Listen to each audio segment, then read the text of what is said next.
alien encounters, global warming, nuclear war, economic depression, global pandemic, exploding sun, natural disasters, i.e. supervolcanoes, earthquakes, hurricanes, tsunami, and tornado. Hey, you say tornado, I say tornado. No, I don't. I'm being silly. Tornadoes, Large comets hurling through space, blowing up the Earth or knocking it off its axis. The Welsh, spontaneous combustion. Sea monsters, sea monkeys, monkey see, monkey do, monkey fling his poo poo poo at you. Cancer, AIDS, vaccinations, paper cuts, monsters under your bed and in your closet. Gary Busey intoxicated, Gary Busey sober, zombies, Gary Busey as a zombie, and finally tap water. Don't we already have enough to be freaked out about? Do we really need another reason to fear the end is nigh? The answer, apparently, is yes! 2012. Or 2012. If you haven't heard about 2012, then you're not hip to the end of the world lingo. Guess what? Hollywood is making a movie about it.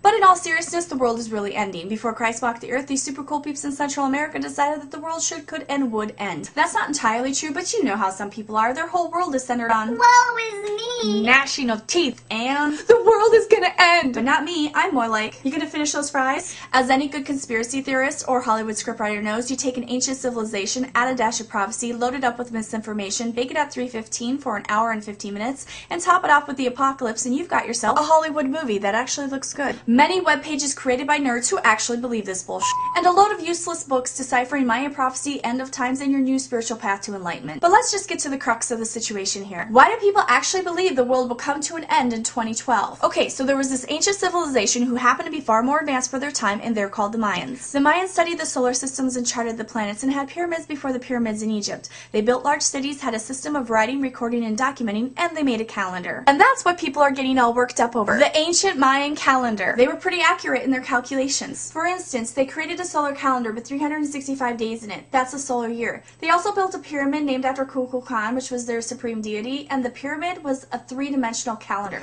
And that's pretty cool considering that the Mayans built their calendar system when the rest of Europe was in the Dark Ages. But the Maya were interested in a 260-day cycle as well. They called this calendar the Tolkien. It consisted of 13 numbers and 20 day signs, 13 times 20. This was a key they used to understand the human experience, and it was based on 260 days, which is approximately 9 months of human gestation. And what the Mayans did next is truly remarkable. The Maya combined their Tolkien calendar and their solar year calendar, which is also known as a Hab, and created a new calendar that went up to 52 years. This was called a calendar round, and they used it to keep track of their history and the solar alignments. But why stop at 52 years? That's a lifespan of one Mayan. That's a drop in the bucket for people who are obsessed with keeping track of time. So they also created the long count calendar, a calendar lasting 5,126 years. The Maya used the numbers 13 and 20 as the root of their numerical system. So the last day of the ancient Mayan calendar ends in the number 13, which translates to December 21st, 2012. Now within the 5,126 year long count calendar, the Mayan also prophesized every 20 years. These periods are known as katuns, and each katun would repeat itself every 260 years. How do we know this? Nerds. Nerds with the purpose to solve this mystery. They were able to decipher the hieroglyphics written by the Maya. But let's back up and look at what happened after the Spanish came to Central America and really messed everything up. Cortez and his Spanish priests devastated the Mayan people and the area. They forced the Mayan to give up their devil worship and convert to Christianity, and in doing so, held a big bonfire. The priests destroyed almost all Mayan written record. Only 4 codices were salvaged. They made their way to Europe, were discovered, and deciphered. One particular codex full of hieroglyphics described the Mayan calendars and prophecies, especially doomsday, the apocalypse, the end of times, judgment day, the day of reckoning, the end of the world as we know it. But our calendars end every year December 31st, so why are we giving so much attention to the ancient Maya prophecy of the world ending in 2012? It might have something to do with the fact that the Mayans are precise and accurate in predicting solar events happening thousands of years after they predicted it. They're thousands of years ahead of their time. So what happens up there in 2012? The Earth completes a rare cycle around its axis, and the Sun moves to the very center of our galaxy, the Milky Way.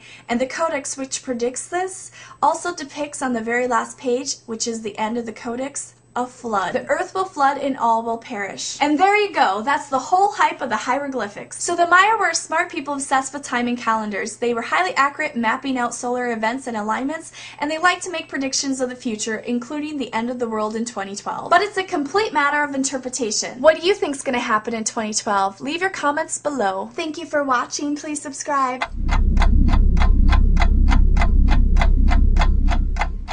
Hi guys, in 2012, I'm voting for Sarah Palin because the world is ending anyway. Yeah.